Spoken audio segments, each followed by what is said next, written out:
Good afternoon. My name is Jacob. I'm from the state of Kerala. I'm working with an organic spices exporting company named PDS Organic Spices. And this PDS Organic Spices is part of an NGO, non-governmental organization named Pyramid Development Society.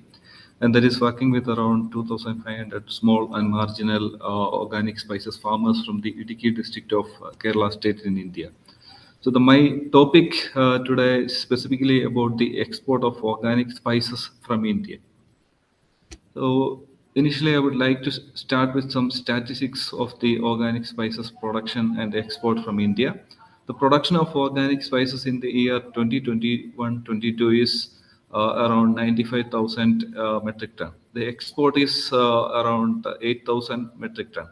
And the export value of organic spices in 21-22 is 31,483 lakhs rupees.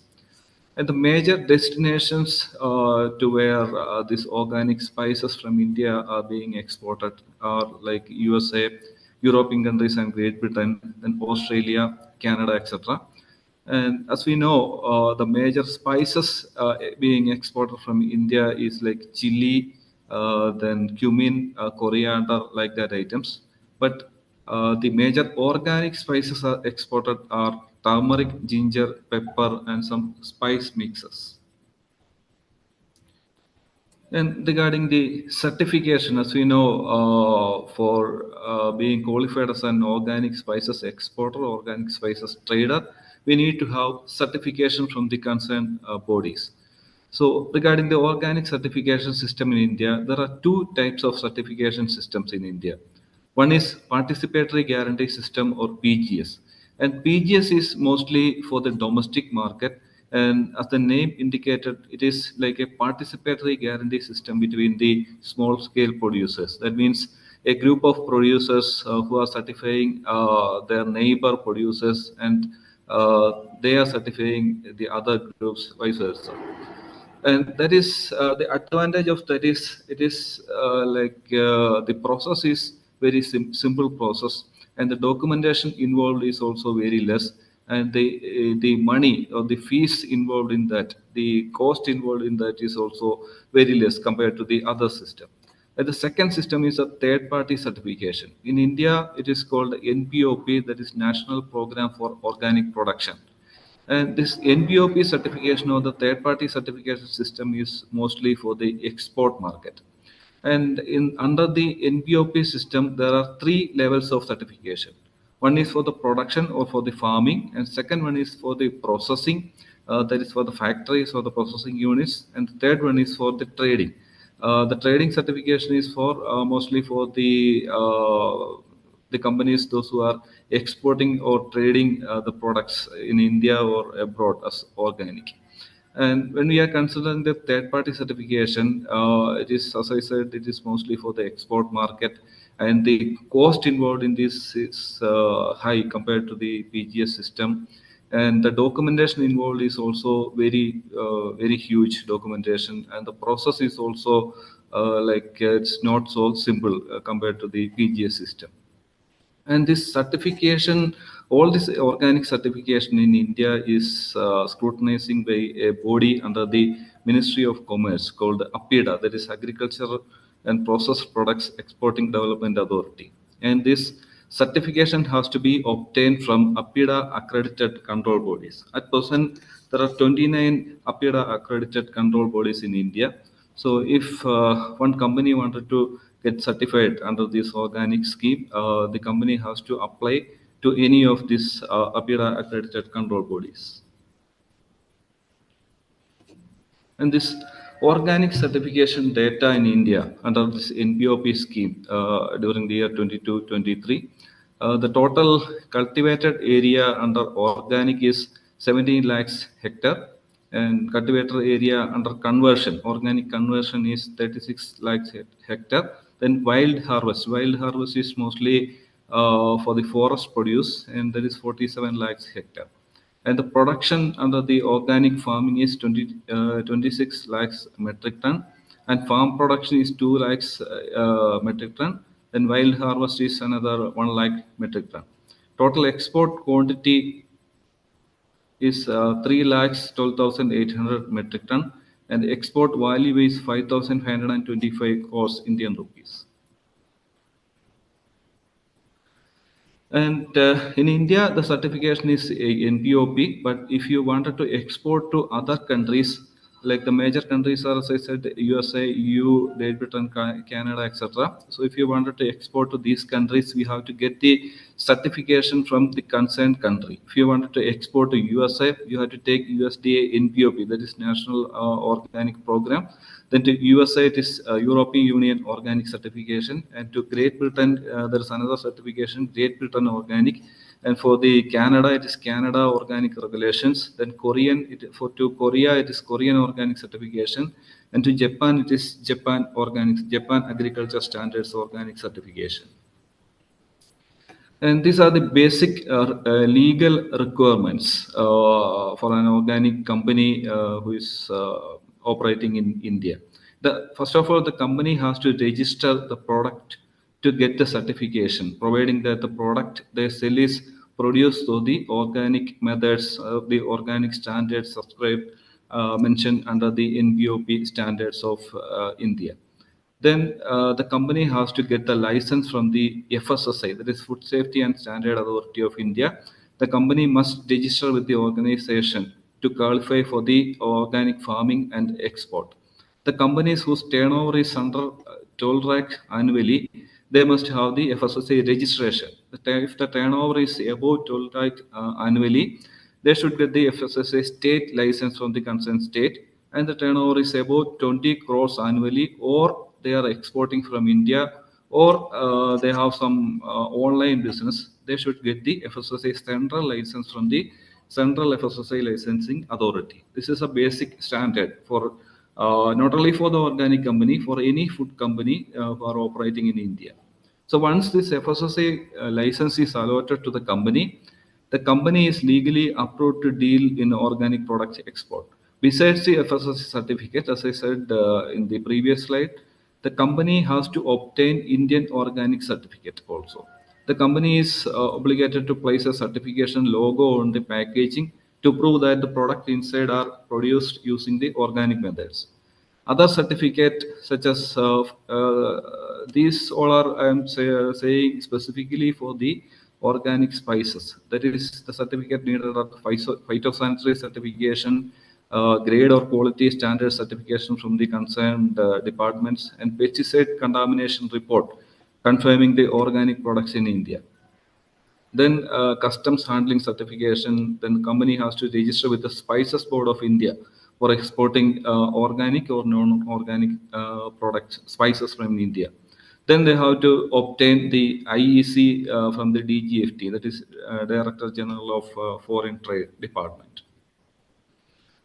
Then the document that has to be accompanied with the organic spices consignment are the bill of lading, packing list, invoice, certification of origin, spices board clearance certificate, then transaction certificate issued by the organic control body, that's called a TC or transaction certificate confirming that the product inside are organic. The third party sampling and analysis certificate by the concerned authority that has to be tested in the approved lab. Then certificate of inspection or COI, the label approval by the organic control body.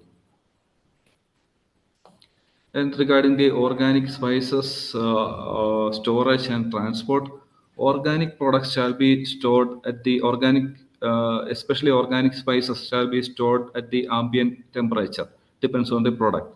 Then product integrity should be maintained during the storage and transportation of the organic products. That is, we have to avoid the commingling of organic and non-organic products.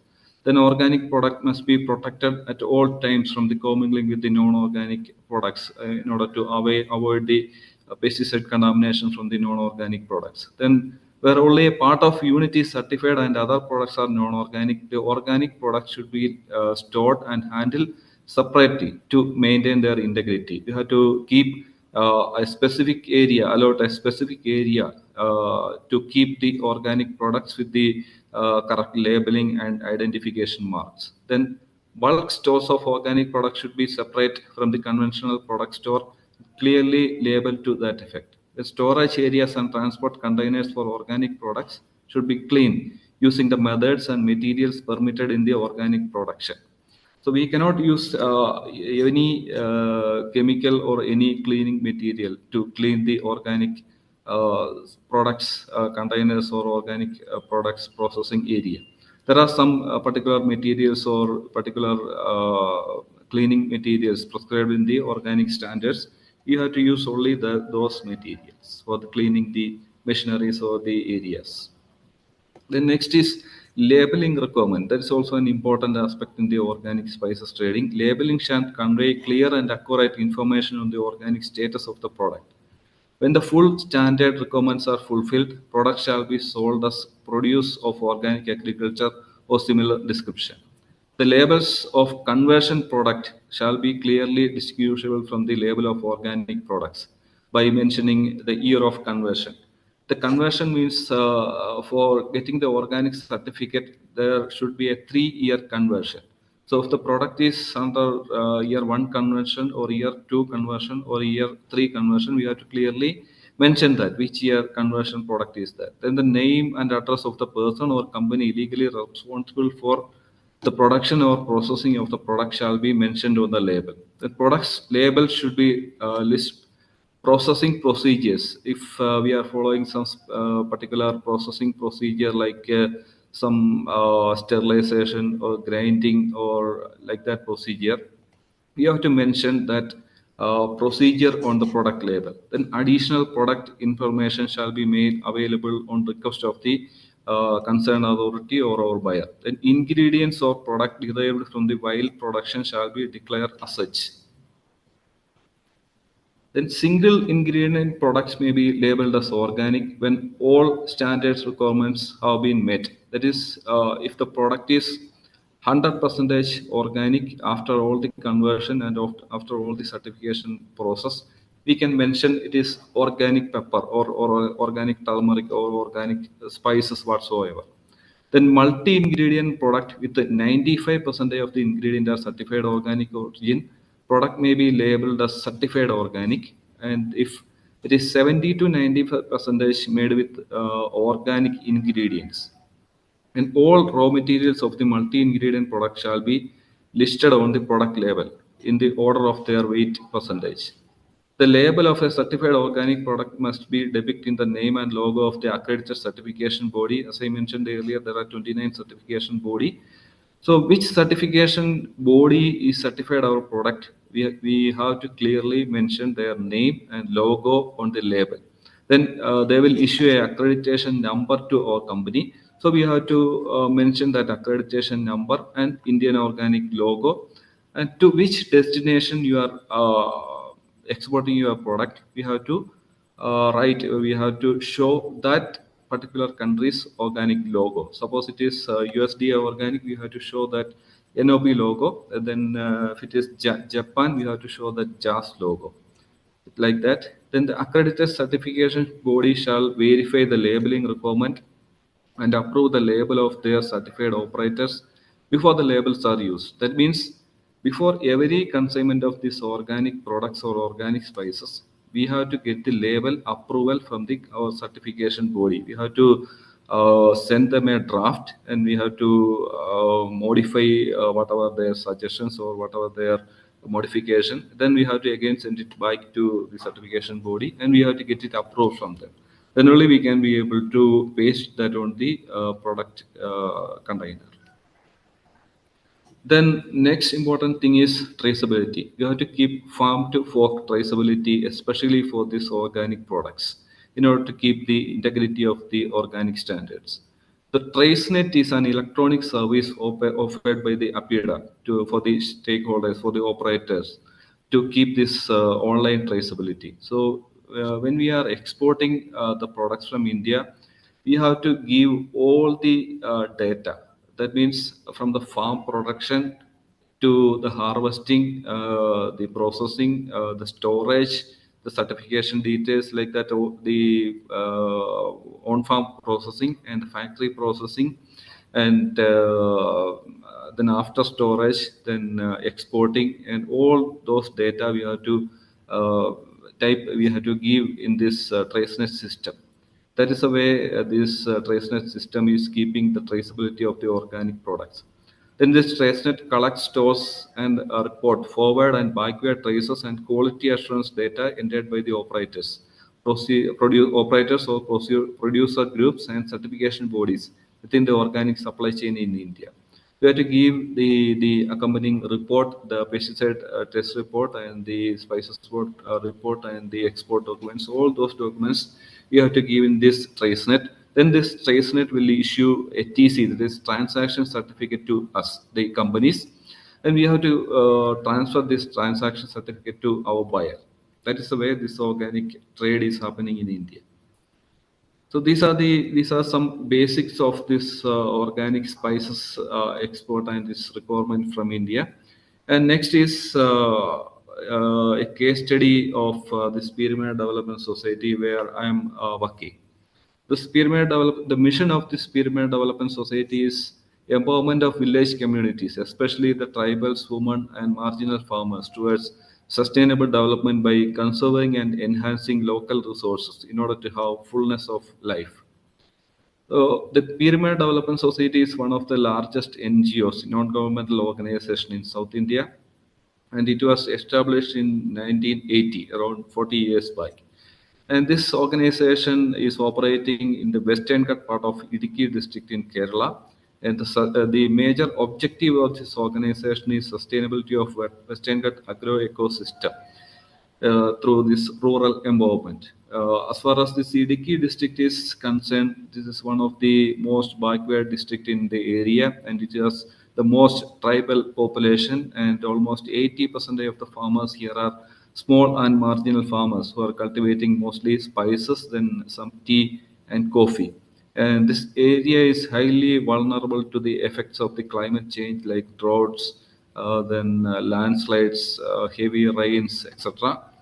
So the Pyramid Development Society is trying to empower the small and marginal farmers through the organic farming and other aligned activities. The PDS Organic Spices, that is a unit who are undertaking this organic farming activity under this Pyramid Development Society. And this PDS Organic Spices has a state-of-the-art processing center, and the organization is working with around 2,000 small and marginal organic spices farmers from this region. So this is basically the group certification, third-party group certification. Under this PDS Organic Spices, there are 5 ICS, that is internal control system, and the PDS Organic Spices is bearing all the cost for this third-party certification, and the PDS Organic Spices has technical staff to undertake this documentation and the coordination with the certification agencies, communication, etc. And we have an internal control system and research and development wing for the farmers. Then PDS Organic Spices has almost all the major international organic and quality certifications. Like you can see the certification logos here. We have fair trade, that is a social standards, then Indian organic certification, European standard, Japanese organic standards, then the Demeter, Biosis, Natural Land, etc. These are some social standards, then Korean standards, USDA certification, etc. And for the factory, PDS has BRC, that is British Retail Consortium Standards, then ISO certification, International Standardization Organization certification. Then it has a quality assurance laboratory, an in-house quality assurance laboratory to undertake the preliminary quality test for the organic products. Then it has a soil, plant, and water testing laboratory for the farmers. The farmers can make use of this soil, plant, and water testing laboratory on free of cost. And according to the recommendation by the technicians there, they can adjust their farming activities. And these are the certified organic products the Pyramid Development Society is trading. It's like a pepper in different grades. That is Malabar grade, Telacheri grade, pepper powder, then white pepper, turmeric, ginger, nutmeg, mace, clove, cardamom, cinnamon. Then some value-added products of the pepper like green pepper in brine, dehydrated green pepper. Then coffee also PDS Organic Spices is dealing with. Then this is a global reach of its export. It's like it's exporting to almost all parts of the world, like the USS, then European countries, some African countries, then Middle East, Australia, Japan, Korea, etc. And these are the awards and recognitions this organization has got. The PDS was a topmost exporter of organic spices from India from the year 2002 to 2008. It has got the International Micro Entrepreneurship Award from Paris on 2014, the International Pepper Community Award for the export of value-added products of pepper from the year 2017. So, as a conclusion, the regenerative agriculture practices ensure the sustainability of agroecological system, which lead to the revival of local agroeconomy and quality of life for the rural farmer community in the Western Ghats. The well-established farm extension system ensures fairness, consistency, and organic integrity throughout the value chain. That means this organization has been able to maintain a good traceability system throughout its operations, the years of operations. The major success of the organization is its futuristic outlook and the ability to align with the global changes. Thank you, and it's all about my topic.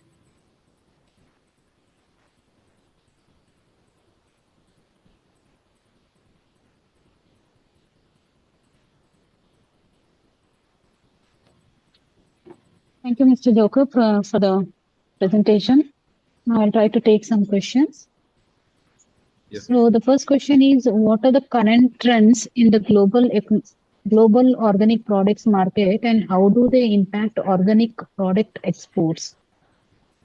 Yeah, it is like, as I said, there are some control bodies in India as well as the control bodies in the importing countries like the European countries or the US, etc. So these control bodies are being governed by their government system. Like the Indian control bodies are being governed by the Ministry of Agriculture and this APIDA. Just like that, the European Parliament or the USDA, that is US Department of Agriculture, they are making very strict laws and rules regarding their organic standards. So once the producers, the small scale producers like us, we are not able to align with this kind of changes, we will be definitely vanished from this organic market. That is a major change the world is facing now, the organic, as far as this organic trading is concerned. And second is that some 4 or 5 years back, the companies are buying from us in bulk and they are repacking in their own country. But now the trend has changed. Now most of the companies, they are looking for private labeling in India, and we can pack, we they need us to pack in their own pouches or their own branded pouches, and we need to send it to them because they can save there is some labor cost and some regulatory they can escape from some regulatory requirements in their countries.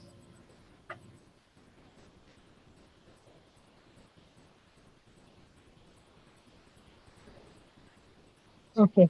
And what are specific market demands for organic crops in terms of varieties, quality, and quantity? Yeah, it is like I'm speaking only about this organic spices. So once the European market is looking to India, they are specifically looking for the geographic products with the geographical indications. For example, of pepper, it is we have Malabar pepper and Telicheri pepper. Then the next one is the ginger. We have Cochin ginger, that is also geographically tagged. Then we have Alapi green cardamom, that's also geographical indication. So these are the particular demands in this organic market. And second one is that social standards, because the organic products are mostly catering to a particular group of community or group of customers. They are specifically looking for its social aspect also.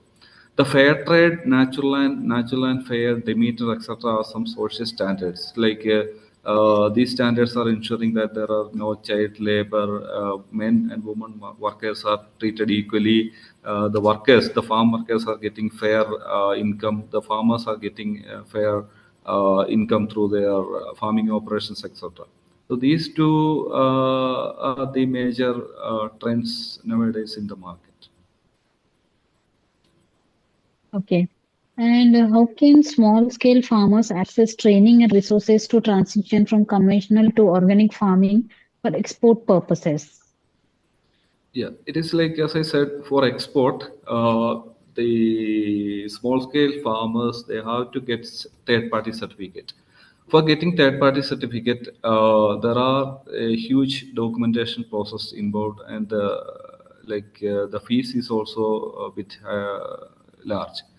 So the NGOs like us or some government agencies has to support these small and marginal farmers in terms of their capacity building and the documentation purpose, and also the knowledge about this organic farming documentation and record keeping. So with the support of some external agencies or the government programs or the government agencies, the small and marginal farmers, they can convert their conventional land to the organic land, and they can set up some small facilities and they can start exporting. Because the legal requirements every year, these legal requirements are getting more and more stricter. Okay. And how can farmers ensure compliance with the international organic certification standards to facilitate exports? Yeah, it is like, as I said, first of all, they have to keep a good traceability system, either through online system or through a manual paper system. So whatever be the system, they should demonstrate that the demonstrate the integrity of these organic products. So in order to do that, as I said earlier, some agencies, a government agency or an NGO or a private agency, has to give a good support, in terms of knowledge sharing or documentation or technical aspect. They have to give a good support for these small and marginal farmers, because first of all, for exporting the any product, we need volume. For a small and marginal farmers, a standalone farmers, definitely they cannot start an exporting business if they are standing alone. So first of all, they have to join together, and they have to make some FPOs or some NGOs or some groups. Then they have to look for some support from the external funding agencies.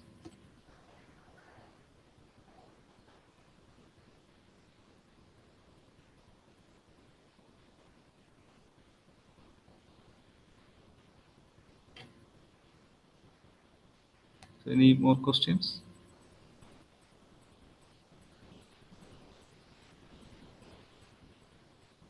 Yeah. Okay, sorry. Yeah. Next question. Are there any specific crop rotation or intercropping techniques recommended for organic farming to enhance exportable yields?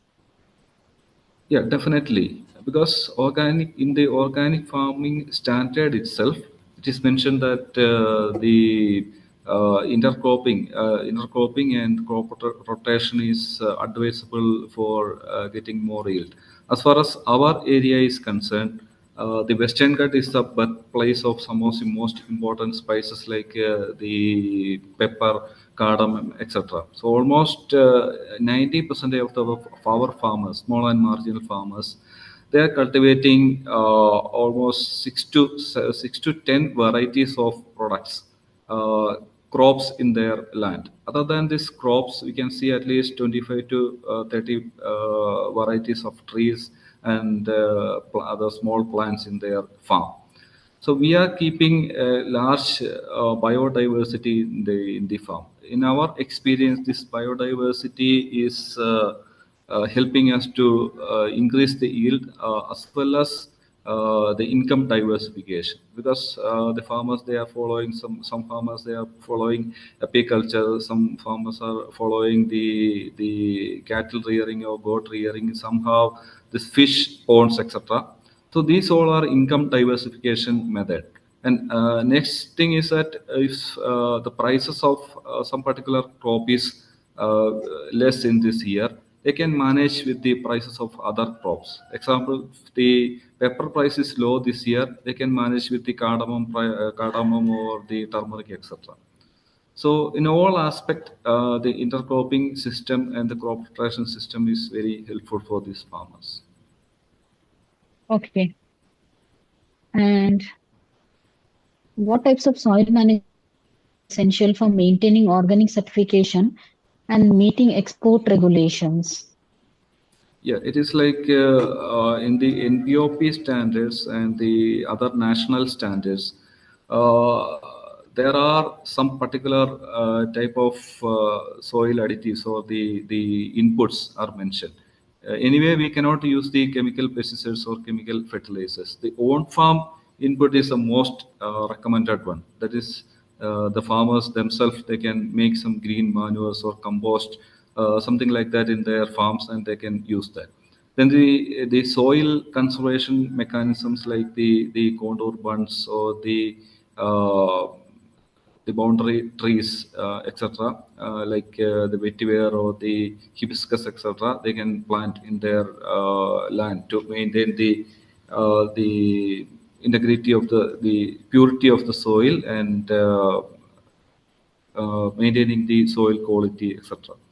And if they are adding some external inputs in their farm, they have to get approval from the certification agency. For example, if a farmer wanted to use a particular certified organic input by a particular input making company, they have to write to the certification body with the certification and the component and the company details and all those things to the certification body, and they have to get approval for this external input. Then only after that the farmers can apply this kind of external inputs in their farms. Otherwise, mostly on farm inputs are recommended for the organic production. Okay. And how do farmers ensure traceability and documentation of organic farming practices to meet transparency demands of international markets? Yeah, as I already mentioned in my slide, there's a system called TraceNet. So our ICS, as far as PDS is concerned, we have around 15 ICS officers only for doing the documentation of these 2,500 farmers. And also the every farmer, they have a farm diary. The farm diary is keeping by these farmers, updating by these farmers. So once the auditor is coming, the auditor is first checking this farm diary. So in the farm diary, there will be details of inputs applied, the crop planted, and the what are the crops in their field, and what are the inputs applied, what is the harvest yield, what is harvesting type, etc. All the details will be there in the diary. So once the after the harvest, after the purchase by our organization, we will enter all this data. We means our technical staff, the internal control staff.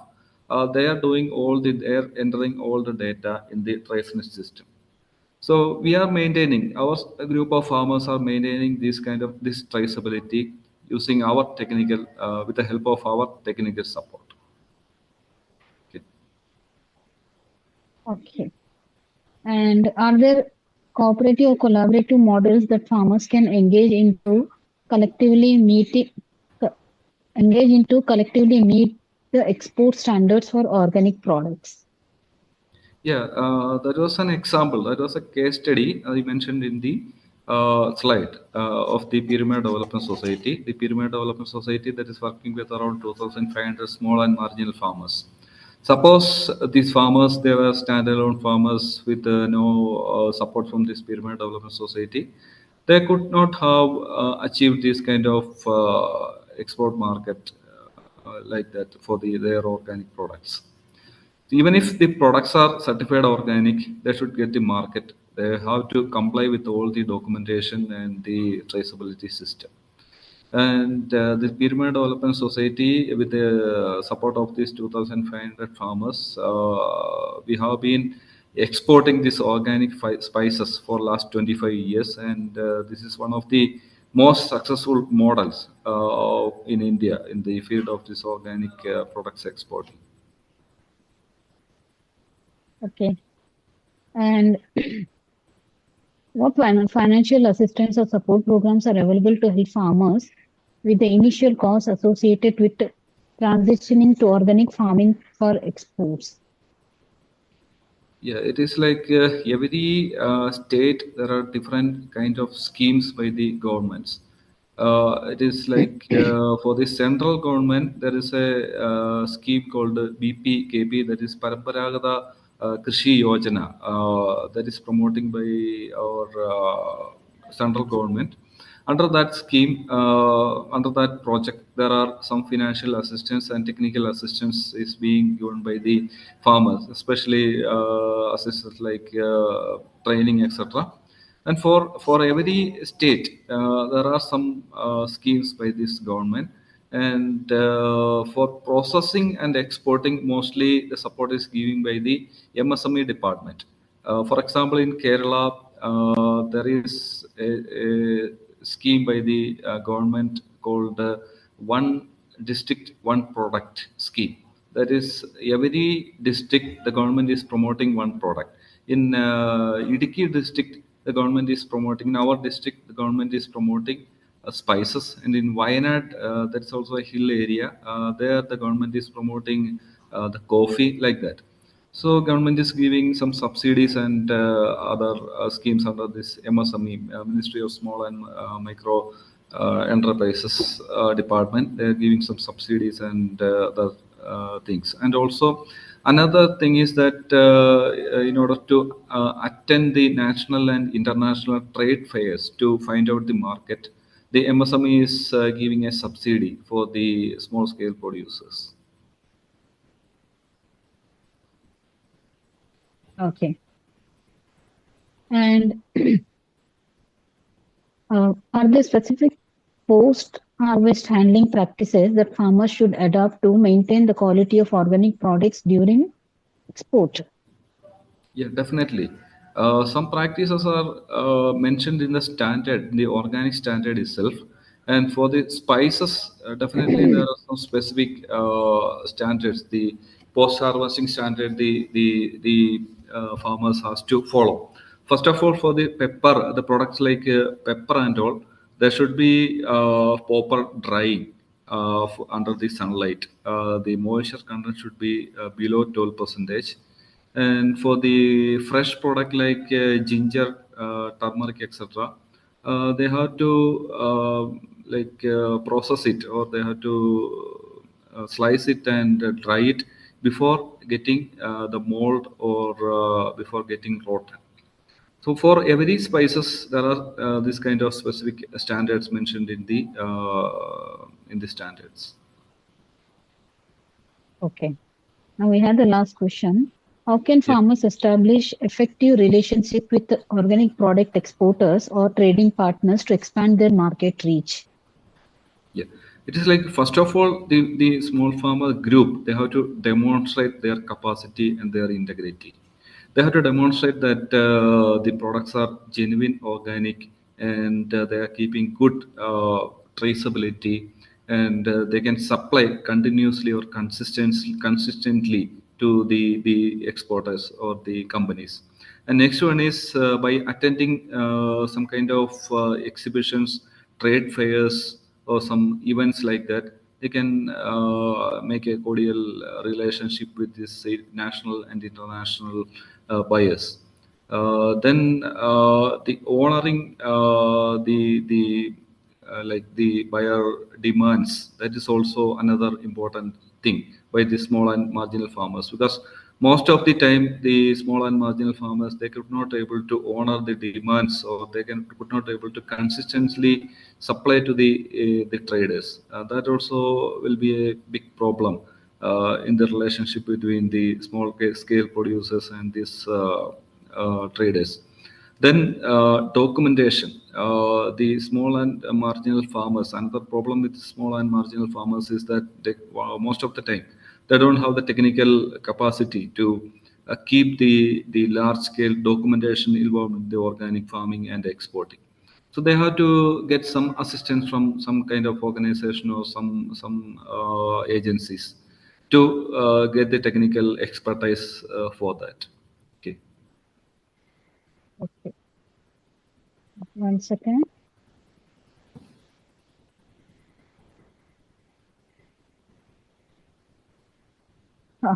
Okay, Mr. Jacob, I don't see any more questions from our participants. So now we have come to end of question round.